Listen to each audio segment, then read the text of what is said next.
የመግቢያ ንግግሮቻቸውን ባለፉት 2 ቪዲዮዎች ላይ አስደምጫችኋለሁ። ኢየሱስን የበለጠ በአክብሮት የሚገልጸው ክርስትና ነው ወይስ እስልምና?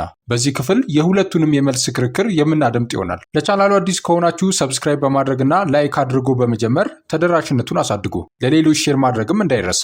እግዚአብሔር በልባችሁ ካኖረ ይህን አገልግሎት በወር 50 ብር ወይም በተነሳሳችሁበት ማንኛውም ስጦታ መደገፍ ትችላላችሁ። የምታደርጉት ድጋፍ ብዙ ነፍሳትን ለመድረስ ይረዳል። ለመሳተፍ በዚህ ስልክ ቁጥር አጭር የጽሑፍ መልእክት ብትልኩ ይደርሰኛል። አመሰግናለሁ።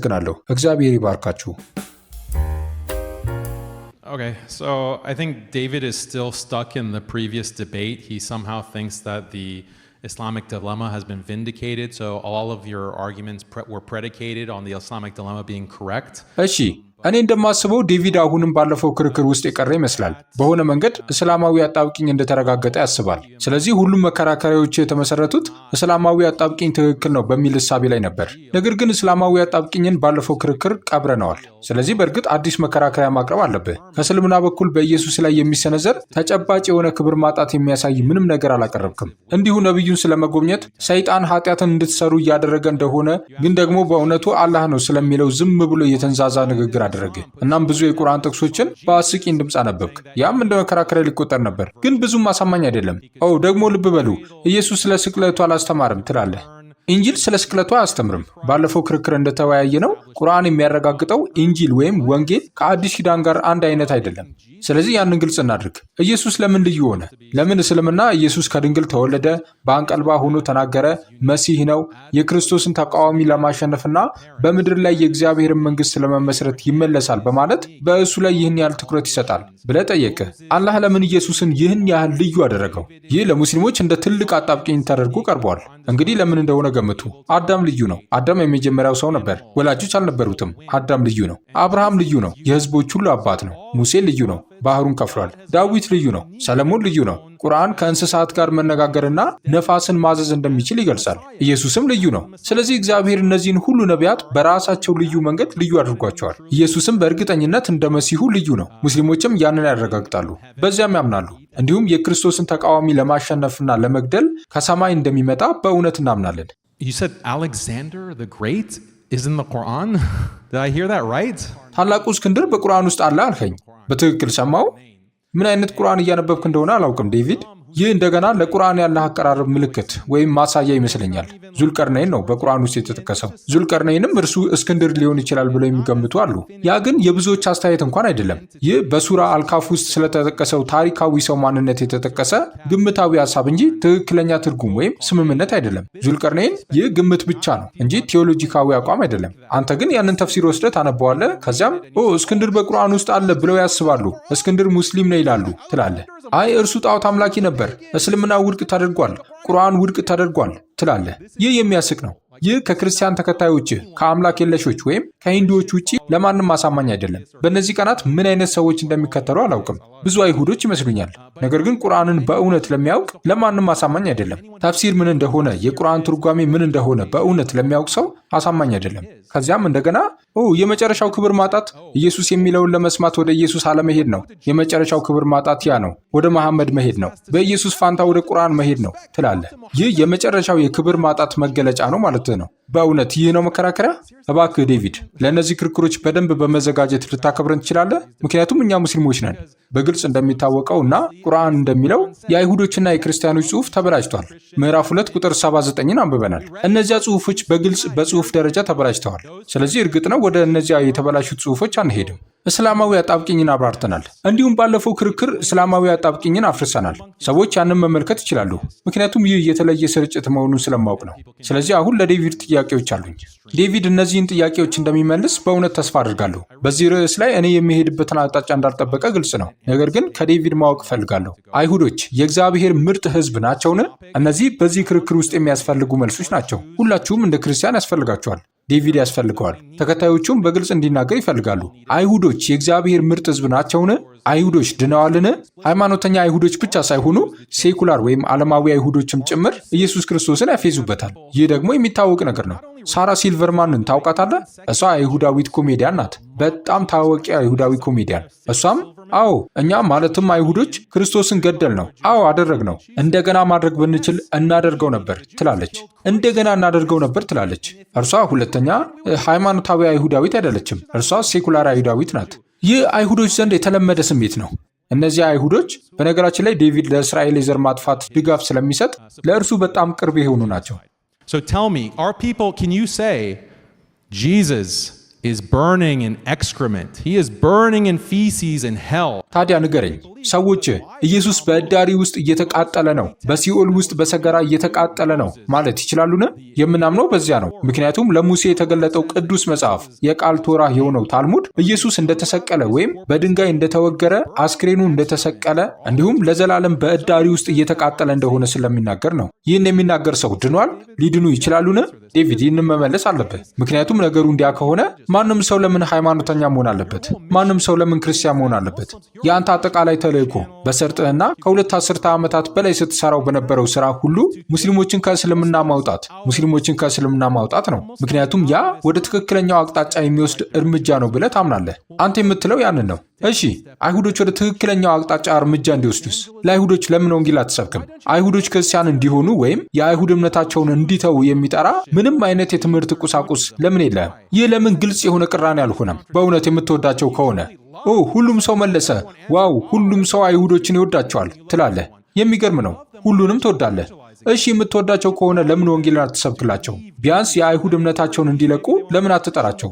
ምናልባት ክርስቲያን ላይሆኑ ይችላሉ፣ ግን ምናልባት ለኢየሱስ ክርስቶስ ያላቸውን ያንን መርዛማ ጥላቻ መተው አለባቸው። ስለዚህ ጉዳይ አንዲት ቃል እንኳን አትተነፍስም። በፍጹም አንተ የምታደርገው ወደ እስራኤል መሄድና ራስህን ማቃለል እንዲሁም ከ400,000 በላይ ፍልስጤማውያንን የጨፈጨፈውን የዘር ማጥፋት የፈጸመውን የዘር ማጥፋት አራማጅ ስርዓት መደገፍ ነው። በረሃብ እየሞቱ ነው። ከእነሱ የተረፉት 2 ሚሊዮን ወይም 1.6 ሚሊዮን የሚሆኑት በረሃብ እየተሰቃዩ ነው። ከክርስቲያኖች ምን እናያለን? ክርስቲያኖች እስራኤል ፍልስጤማውያንን በረሃብ እንዳትገድል ሲጠይቁ እናያለን?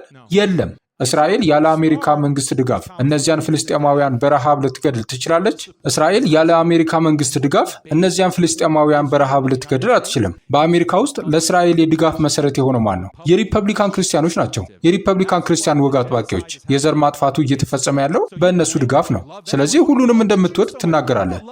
አይሁዶችን በጣም ትወዳለህ። እነዚህን ፍልስጤማውያን ስለመውደድስ? እዚህ በረሃብ እየሞቱ ያሉትን እነዚህን ህፃናት ስለመውደድስ? ዴቪድ እዚህ አለ። ለዚህ ነው እጁንም አልጨብጠው። በረሃብ በሚሞቱ ህፃናት ላይ ቀልድ ይቀልዳል። ያ ክርስቶስን የሚመስል ነውን? ለክርስቶስ ያለ ክብር ያ ነውን? እባክህ ንገረኝ። ይህ ክርስቶስን ይመስላል? ይህ ከዴቪድ የሚታይ አጸያፊ ባህሪ ነው። ለራሱ ክብር የለውም፣ ይቅርና ለኢየሱስ ቢያንስ አፉን እንኳን መዝጋት አይችልም። እሺ ስለ ፍልስጤም፣ ጋዛ ዝም ብለህ አፍን ዝጋ። በረሃብ ስለሚሞቱ ህፃናት ቀልድ መስራትን አቁም። ለምን በጣም ወፈሩ እያልክ አትቀልድ።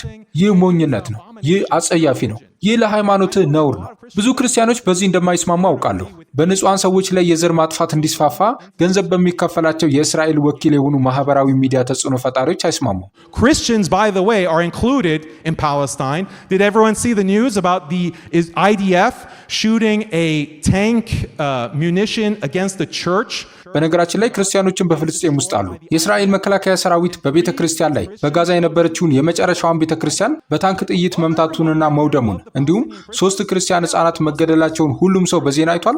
ሁሉንም እወዳለሁ ብለህ ትሞግታለህ አይደል? የፍልስጤም ክርስቲያኖችን አትወዳቸው። ስለ ሙስሊሞቹ እርሳቸው፣ እነርሱ አሸባሪዎች ናቸው። ሁሉም ሐማስ ናቸው። በእስራኤል መከላከያ ሰራዊት የተገደሉት ክርስቲያን ህፃናት የት ሄዱ? እነርሱም ሐማስ ናቸው። እነርሱም አሸባሪዎች ናቸው። ዴቪድ እባክህ እነዚህን የሚያቃጥሉ ጥያቄዎች መልስልን። ንገረኝ፣ እነዚህ አይሁዶች ክርስቶስን እየጠሉ ይድናሉን? በዓለም ላይ ኢየሱስ ክርስቶስን የሚጠላ አንድ ሃይማኖት ብቻ አለ። ሂንዱይዝም አይደለም፣ ቡዲይዝም አይደለም፣ ሲኪይዝም አይደለም፣ ራስታፋሪያኒዝም አይደለም። ከአይሁዲነት በስተቀር በምድር ላይ ኢየሱስ ክርስቶስን የሚጠላ ሃይማኖት የለም። እናም እናንተ ክርስቲያኖች በጣም የምትወዱት አብዝታችሁ የምትጸልዩለት እና እጅግ ክርስቲያናዊ ያልሆነን የዘር ማጥፋት ድርጊት ሲፈጽሙ እንኳን የምትደግፉት ያንን ብቸኛ ሃይማኖት ነው። ይህ በጣም እንግዳና ሊብራራ የማይችል ነገር ነው። ይህ ለኢየሱስ ክርስቶስ መልእክት የመጨረሻው የክብር ማጣት መገለጫ ነው። በእናንተ መጽሐፍ ውስጥ የምታነቡት መልእክት እንኳን እኔ ተበላሽቷል ብዬ የማምነው ያ መጽሐፍ እንኳን መከራ ከሚቀበሉ ሰዎች ፊታችሁን እንዳታዞሩ ይነግራቸዋል። በድህነት መከራ ከሚቀበሉ ሰዎች ማን ነው ድሃው? ተጎጂው ማን ነው? በመካከለኛው ምስራቅ በድህነት መከራ የሚቀበሉት እነማን ናቸው? ፍልስጤማውያን አይደሉምን? ወይስ በረጃጅም ሕንፃዎቻቸው እየኖሩ ወደ ባህር ዳርቻ እየሄዱ በስሜታዊነትና በብልግና ሕይወታቸው የሚደሰቱት እስራኤላውያን ናቸው? ክርስቶስ ሊረዳቸው ይፈልግ የነበረው፣ ክርስቶስ ድጋፍ እንዲደረግላቸው ይፈልግ የነበረው በእውነት መከራ የሚቀበሉ ሰዎች እነማን ናቸው? ንገረኝ፣ ታማኝ ሁን። ሁሉንም እንደምትወድ ተናግረሃል። የምህረትና የሰላም ሃይማኖት እንዳለ ትናገራለህ። ሆኖም እስካሁን ካየናቸው ሁሉ የከፋውን የዘር ማጥፋት እየፈጸመ ያለውን የዘር ማጥፋት አራማጅ የእስራኤል ስርዓት ትደግፋለህ። በማህበራዊ ሚዲያ በ4K ጥራት እናየዋለን። መካድ አይቻልም። እናም እዚህ ዴቪድ አለላችሁ። ሙሉ ወጪያቸው ተሸፍኖ ወደ እስራኤል በመሄድ ለዚያ አጸያፊ የዘር ማጥፋት አራማጅ ስርዓት ያሽቃብጣሉ።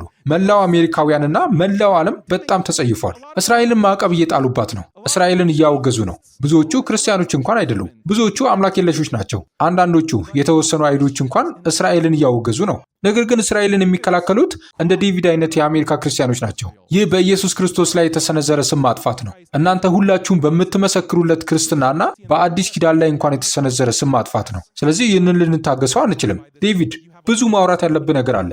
ለዚህ ነው ይህንን ክርክር በእነዚህ ርዕሰ ጉዳዮች ላይ እንዲሆን የፈለግኩት። ይህ ስለ ሐዲስ በማውራት ወይም የዚህ ጥቅስ ወይም የዚያ ጥቅስ ትክክለኛ ትርጉም ምንድን ነው ወደሚለው በመሄድ አቅጣጫ ለማስቀየር ትሞክር ይሆናል። እኔ ግን ግልጽ ሆኖ ስለሚታየው ግን የማይወራው አብይ ጉዳይ እንድንነጋገር እፈልጋለሁ። ስለ አይሁዶች መዳን ያለህ አቋም ምንድን ነው? ኢየሱስ ክርስቶስን ስለሚሳደቡት፣ በኢየሱስ ክርስቶስ መልእክት ላይ ግፍ ስለሚፈጽሙት ሰዎች መዳን ያለህ አቋም ምንድን ነው? እባክህ በምላሽ ይህንን አስረዳን። አመሰግናለሁ። David's 12-minute rebuttal as well. ወደ ዴቪድ የ12 ደቂቃ ምላሽ እንሄዳለን። ዴቪድ፣ ሰዓቱን አስተካክያለሁ። ዝግጁ ስትሆን ጀምር። All right, one more time, all Christians. Is it respectful to Jesus to love those who hate and curse Jesus? Yes. Yes. Do you love Jews? Yes. Do you love Muslims? Yes. I have to go ahead and say, Daniel, just to clarify, the worst ISIS mass murdering jihadi on the planet, until his dying breath, I hope it's best for him. I hope he repents and turns away from what he's done and seeks forgiveness from the Lord Jesus Christ. So, I love them too. እሺ፣ አንድ ጊዜ እንደገና ክርስቲያኖች በሙሉ ኢየሱስን የሚጠሉትንና የሚረግሙትን መውደድ ለኢየሱስ ክብር መስጠት ነውን? አዎ። አይሁዶችን ትወዳላችሁን? አዎ። ሙስሊሞችን ትወዳላችሁን? አዎ። ዳንኤል፣ አንድ ነገር ግልጽ ላድርግልህ። በፕላኔቷ ላይ ያለውን አስከፊውን የአይኤስአይኤስ ጅምላ ጨፍጫፊ ጂሃዲስት እንኳን እስከ መጨረሻ እስትንፋሱ ድረስ ሊወደው ይገባል። የሚሻለውን ተስፋ አድርጋለሁ። ንስሐ እንዲገባ፣ ካደረገው ነገር እንዲመለስና ከጌታ ኢየሱስ ክርስቶስ ምሕረትን እንዲጠይቅ ተስፋ አድርጋለሁ። እኔ እነሱንም ወዳቸዋለሁ። አሁን ዳንኤል በሚገርም ሁኔታ ኢየሱስን በይበልጥ የሚያከብረው የትኛው ሃይማኖት ነው በሚለው በዚህ ክርክር ላይ በአይሁዶች ርዕስ ላይ የተለያዩ ክርስቲያኖችን ይጠቅሳል። ከባለፈው ክርክር ጋር ያለውን ተመሳሳይነት ልብ በሉ። እኔ አላህ ስለሚያስተምረው አላህን፣ ቁርአን ስለሚያስተምረው ደግሞ መሐመድን እጠቅስ ነበር። ዳንኤል ግን ከአላህና ከመሐመድ በቀር ሁሉንም ሰው ይጠቅስ ነበር። ስለ መጽሐፍ ቅዱስ ወደሚደረግ ክርክር ስንመጣ ደግሞ ማንን ነው የሚጠቅሰው? የተለያዩ በዘፈቀደ የተመረጡ ሰዎችንና የመሳሰሉትን። እናንተ ክርስቲያኖች ይህንን ታውቃላችሁ። ነገር ግን እዚያ ጋር አንድ የሚገርም ተመሳሳይነት አለ። እስልምናን ማን ይገልጸዋል? ወደ እነርሱ ወይም ወደ ምንጮቹ ይሄዳለሁ። ክርስትናን ማን ይገልጸዋል? ወደ እነርሱ ይሄዳለሁ። እስቲ አንዳንድ ምንባቦችን እንመልከት። ኢየሱስ በማቴዎስ 5 እንዲህ አለ፣ ባልንጀራህን ውደድ ጠላትህንም ጥላ እንደተባለ ሰምታችኋል። እኔ ግን እላችኋለሁ በሰማያት ላለ አባታችሁ ልጆች ትሆኑ ዘንድ ጠላቶቻችሁን ውደዱ፣ የሚረግሟችሁንም መርቁ፣ ለሚጠሏችሁም መልካም አድርጉ፣ ስለሚያሳድዷችሁም ጸልዩ። እርሱ በክፉዎችና በበጎዎች ላይ ፀሐይን ያወጣልና በጻድቃንና በኃጢአተኞችም ላይ ዝናቡን ያዘንባልና። ስለዚህ ዳንኤል እዚህ ኢየሱስን ካልታዘዝን አክብሮት እያሳየን አይደለም እላለሁ። እናም ኢየሱስን የምትወድ ከሆነ አክብሮት እያሳየ አይደለም። ኢየሱስ የተናገረውን በእውነት የምናከብር ከሆነ ግን ያንን አክብሮት እለዋለሁ። ዮሐንስ ወንጌል ምዕራፍ 18 ቁጥር 36 ኢየሱስም መልሶ መንግስቴ ከዚህ ዓለም አይደለችም። መንግስቴ ከዚህ ዓለም ብትሆን ወደ አይሁድ እንዳልሰጥ ሎሌዎቼ ይዋጉልኝ ነበር። አሁን ግን መንግስቴ ከዚህ ዓለም አይደለችም አለው። እኛ ወጥተን ከእኛ ጋር የማይስማሙትን ሰዎች ባሪያ ልናደርግ ይገባናል? ኢየሱስ መንግስቴ ከዚህ ዓለም አይደለችም ይላል። እንደ እስልምና ምድራዊ መንግስት አይደለችም። እናም ኢየሱስ በቀሪው የአዲስ ኪዳን ክፍል በአይሁድ ተከታዮቹ ላይ ያሳደረውን ተጽዕኖ ማየት ትችላላችሁ። ሮሜ ምዕራፍ 12 ቁጥር 17 ለማንም ስለ ክፉ ፋንታ ክፉ አትመልሱ።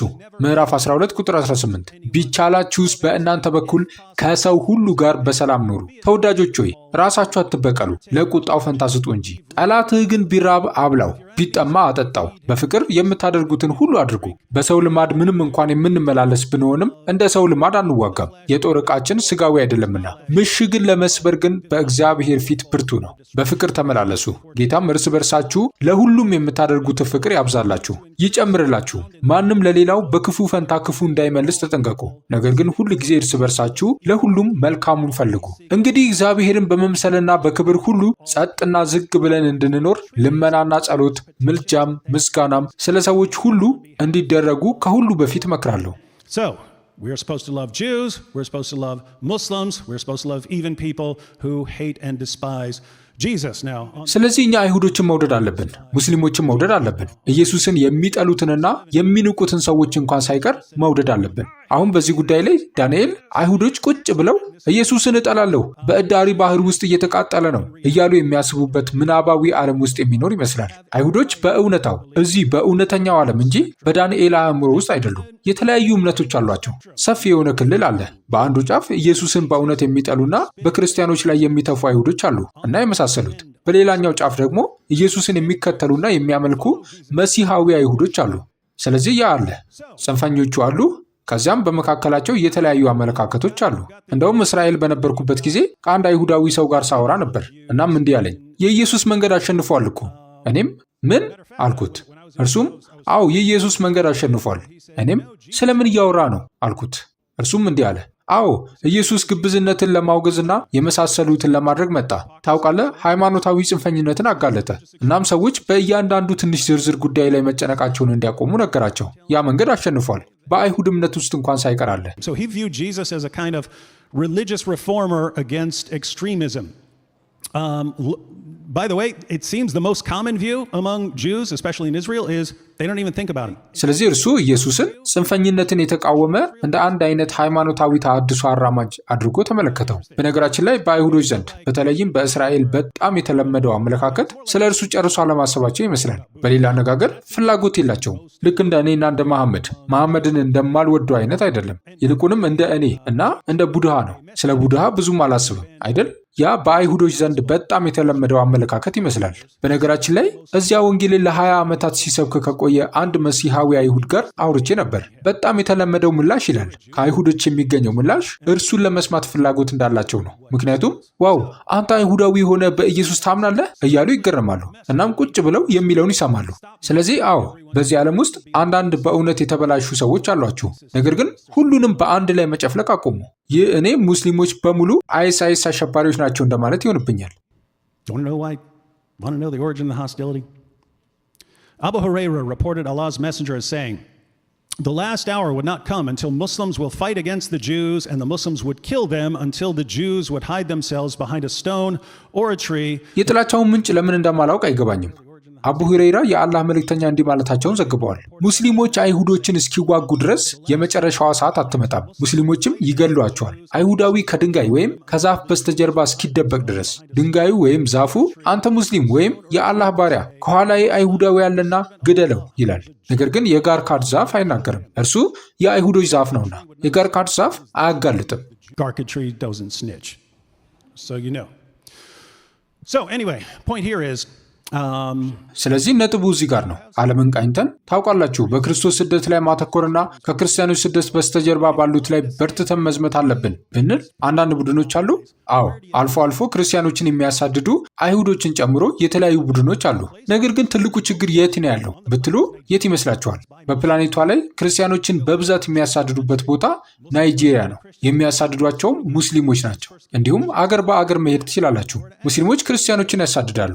ስለዚህ ሄይ ክርስቲያኖችን የምንወድ ከሆነ እዚህ ማንም መቃወም አለብን ብዬ ብጠይቅ እስልምናን ታገኛላችሁ። ይህ ማለት ሙስሊሞችን ስለምንጠላ አይደለም። ነገር ግን እሺ በብዙ ሺህ የሚቆጠሩ ክርስቲያኖችን የሚገድለው ማን ነው ብላችሁ ስትመለከቱ ከአንድ የተወሰነ ምንጭ የሚመጣ ይመስላል። ስለዚህ ዳንኤል በእስራኤል ላይ መጠነ ወለድ አለ። Daniel, I mean, you suggested to me a debate on which religion respects Jesus most, and your entire opening statement was complaining about Jews. Terrible problems over there. ኢየሱስን በይበልጥ የሚያከብረው የትኛው ሃይማኖት ነው በሚል ርዕስ እንድንከራከር ሐሳብ አቀረብክልኝ። ነገር ግን ሙሉ የመክፈቻ ንግግር ስለ አይሁዶች ማማረር ነበር። እዚያ አስከፊ ችግሮች አሉ። አስከፊ ችግሮች እየተመለከቱ ነው። እኔ ለሁሉም ሰው የሚሻለውን እፈልጋለሁ። ለእስራኤል አይሁዶች የሚሻለውን እፈልጋለሁ። ለፍልስጤማውያን የሚሻለውን እፈልጋለሁ። በዋናነት በሐማስ ላይ ለምን አተኩራለሁ? አሸባሪ ስርዓት እያለ በዚያ አካባቢ በሙሉ ወደ ሰላም የሚወስድ ምንም መንገድ አለ ብዬ አላምንም። ስለዚህ በእርግጠኝነት መደረግ ያለበት ዋናው ነገር ያ ነው ብዬ አምናለሁ። አሸባሪዎችን ዝም ብሎ መደገፍ መቀጠል አይቻልም። እንደዚያ ከሆነ የማያልቅ የደም መፋሰስ ነው የሚኖራችሁ። ስለዚህ እኔ በዓለም ላይ ባለው በዚያ ጉዳይ ላይ ማተኩርን እመርጣለሁ። ያ እንደተጠበቀ ሆኖ በእጃችን የክርክር ርዕስ አለን። የዳንኤልን መከራከሪያ በተመለከተ ሰላማዊ አጣብቂኝ ባለፈው ክርክር ውድቅ ተደርጓል ብሏል። ያንን ፈጽሞ ስላላየው አምልጦኝ መሆን አለበት። ኢንጂል ስለ ኢየሱስ ስቅለት አያስተምርም ይላል። አላህ ስለ መጽሐፎቹ እየተናገረ እንደሆነ ደጋግሞ ይገልጻል። እኛ የትኛው መጽሐፍ አለን? ኢየሱስ መሰቀሉን የማያስተምር የትኛው ኢንጂል አለን? የእስላማዊው አጣብቂኝ ማፍረሻ እንዳመለጠኝ ሁሉ ይህም አምልጦኝ መሆን አለበት። ኢየሱስ ለምን ልዩ ሆነ ለሚለውስ ኢየሱስ ለምን ልዩ ሆነ? ሁሉም ነቢያት ልዩ ናቸው ይላል። አዎ ማለቴ እንደዚያ ካልክ ሁሉም ሰው በተወሰነ መንገድ ልዩ ነው። ኢየሱስ ግን ከማንም በበለጠ በከፍተኛ ሁኔታ ልዩ ነው። እንደገና ከአላህ የሆነ መንፈስ፣ የአላህ ቃል፣ ከድንግል የተወለደ እጅግ ተአምራዊ ሕይወት፣ መሲህ፣ የክርስቶስን ተቃዋሚ ለመዋጋት የሚመለሰው እርሱ ነው። ለምን በብዙ መንገዶች ልዩ ሆነ? አላህ እነዚህን ሁሉ ነገሮች በማድረግ ብዙ ሰዎችን ያሳሳተ ይመስላል። እናም እንደገና እኛን ልትወቅሱን ትችላላችሁ። ታላቁ እስክንድር በቁርአን ውስጥ አለ አልኩኝ። እርሱም ያ የብዙሃን አስተያየት አይደለም አለ። አዎ ምክንያቱም በኋላ የመጡ ሙስሊም ተንታኞች ስለ ታላቁ እስክንድር ተረድተዋል። ስለዚህ ይህ ስለ ታላቁ እስክንድር የሚያወራ ሊሆን አይችልም ብለዋል። እርሱ ሙሉ በሙሉ ጣዖት አምላኪ ነበር። የቁርአን ሱራ 18ን አንብቡ። ስለ እስክንድር ታላላቅ ተግባራት የሚያወራውን አሌክሳንደር ሮማንስን አንብቡ። በሰፊው ከእርሱ የተቀዳ ነው። እንዲያውም በአውስትራሊያ ታላቅ የነበረው የሙስሊም ሰባኪ ሙሳ ሳራንቶኒዮ ወደ እስልምና የተለወጠ ነበር። የቋንቋዎች ሊቅ ነው። በመጨረሻም የተለያዩ አማራጮችን ለማጥናት ሲል ብቻ አረማይክ ተማረ። የአሌክሳንደር ሮማንስን በአረማይክ አነበበና እስልምናን ለቀቀ። እስልምናን የለቀቀበት ምክንያት ይህ በቀጥታ በአረማይክ ካለው የአሌክሳንደር ሮማንስ የተቀዳ ነው ስላለ ነው። ስለ ቁርአንም ሲናገር ቁርአን የ7ኛው ክፍለ ዘመን የታላቁ እስክንድር የልብ ወለድ ፈጠራ እንደሆነ ተረዳው ብሏል። እኔም በዚህ መስማማት አለብኝ። ዳንኤል ለምን እንደገና ምዕራፍ 2 ቁጥር 79ን እንዳነሳና እስላማዊ አጣብቂኝን ውድቅ እንደሚያደርግ እንደተናገረ አላውቅም። አዎ የቀረውን የምዕራፉን ክፍልና የቀረውን የቁርአን ክፍል በሙሉ ችላ እስካልክ ድረስ እንዲሁም በአላህ ላይ የአንተን አመለካከት በግድ ለመጫን ፈቃደኛ እስካልሆንክና ከማንኛውም ነገር ጋር እስካልተስማማህ ድረስ አዎ ጥሩ ነው። ነገር ግን እኛ ሌሎቻችን ያንን እያደረግን አይደለም። እነዚህን ነገሮች እያነበብን በአውደ ጽሑፉ ለመረዳት እየሞከርን ነው። Jesus said, I am the way and the truth and the life. No one comes to the Father except through me. ስለዚህ በመዳን ጉዳይ ላይ እዚህ ግልጽ ልሆን። ኢየሱስ እኔ መንገድና ሕይወትም ነኝ፣ በእኔ በቀር ወደ አብ የሚመጣ የለም ብሏል። በኢየሱስ በኩል ካልሆነ በስተቀር ማንም ወደ አብ መድረስ አይችልም። ስለዚህ ሙስሊሞች ወንጌል ያስፈልጋቸዋልን? አዎ። አይሁዶች ወንጌል ያስፈልጋቸዋልን? በደንብ አድርጎ ሁሉም ሰው ወንጌል ያስፈልገዋል። ይህ ሰው ይህን ስላደረገ ወይም የአይሁዳዊ ያንን ስላደረገ ወይም ስለመሳሰሉት ነገሮች ሙሉ በሙሉ ባለመናደዴ Daniel, I regard you as morally reprehensible in a variety of ways. I do not hate you. I want what's best for you. ዳንኤል እኔ አንተን በተለያዩ መንገዶች በስነ ምግባር ነቀፋ የሚገባህ አድርጌ ቆጥራለሁ፣ ግን አልጠላህም። የሚሻልህን እፈልጋለሁ። እዚህ እየተከራከርኩ ያለሁት በመጨረሻ ንስሐ ትገባለህ ብዬ ተስፋ በማድረግ ነው። ነገር ግን በቀኑ መጨረሻ በነገራችን ላይ በስነ ምግባር ነቀፋ የሚገባህ ነህ ብዬ አምናለሁ ስል ያ ዝም ብዬ አንተን ነጥዬ እኔ ይሻላለሁ ወይም እንደዚያ ለማለት አይደለም። ስለ ሰዎች እነዚህን ነገሮች ሳስብ ምን እንደሆነ ታውቃለህ? ሁልጊዜ በአእምሮዬ ውስጥ አለ። ያደረግከውን ሁሉ አላውቅም። ምናልባት የጅምላ ጨፍጫፊ ልትሆን ትችላለህ ወይ እንደዚያ ያለ ነገር። ነገር ግን እኔ ከማውቀው በመነሳት ይህ ሰው ከእኔ ይብስ ነበር የምልበት ስለ አንተ የማውቀው ምንም ነገር የለም። ምክንያቱም እኔ የባሰ እንደሰራው አውቃለሁና በሕይወቴ ውስጥ አንዳንድ በእውነት የተበላሹ ነገሮችን አድርጌያለሁ። እናም ለዚህ ነው ሙስሊሞችን ማየት የምችለው፣ አይሁዶችን ማየት የምችለው፣ ማንንም ማየት የምችለው። ሁሉም ሰው ከሙታን የተነሳውን ጌታ ኢየሱስ ክርስቶስን እንዲያውቅ እፈልጋለሁ። ለዚህም ነው ከማንም በላይ ወንጌልን በሚቃወመው በፕላኔቷ ላይ ባለው አይዲዮሎጂ ላይ የማተኩረው። ያ ደግሞ አይሁዶች አይደሉም፣ እነሱ ትንሽ ቡድን ናቸው፣ እስልምና ነው። ስለዚህ እንደዚህ ነው።